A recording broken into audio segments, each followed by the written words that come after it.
संगीत के जन्म में प्रकृति का योग।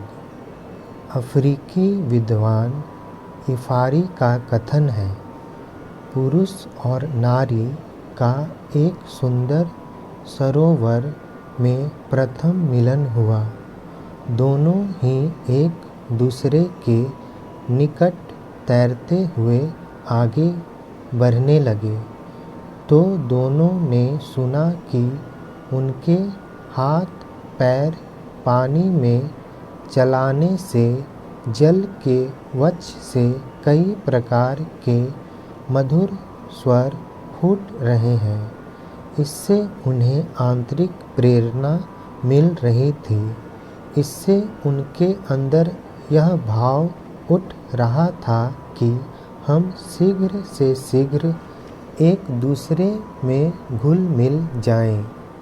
पुरुष और नारी दोनों ने ही उन जल स्वरों का खूब आनंद लिया और उसी में वे मस्त होकर अपने आप सहसा दोनों आलिंगन पूर्ण हो गए। उनके आलिंगन से स्वर का रूप स्थिर हुआ और दोनों ने संगीत का जीवन के विकास के लिए वास्तविक महत्व समझा। बस इस प्रकार विश्व को संगीत का प्रथम ज्ञान हुआ।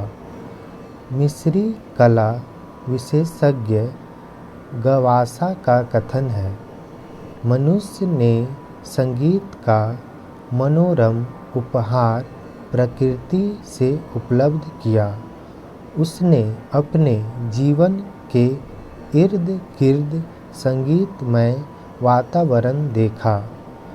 सरिताओं की ऊंची नीची लहरों से, सागर की उत्तंग तरंगों से, पक्षियों के प्रलुब्धकारी कलरव से, समीर के मधुर शीतल झोंकों की अंगड़ाइयों से, चांद और रजनी की प्रलुब्ध क्रीड़ाओं से, मतलब ये है कि उसे प्रत्येक दिशा में संगीत के मधुर स्वर प्रस्फुटित होते हुए सुनाई दिए।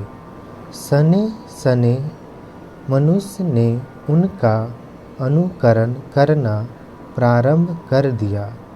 अनुकरण करने में कुछ समय लगा।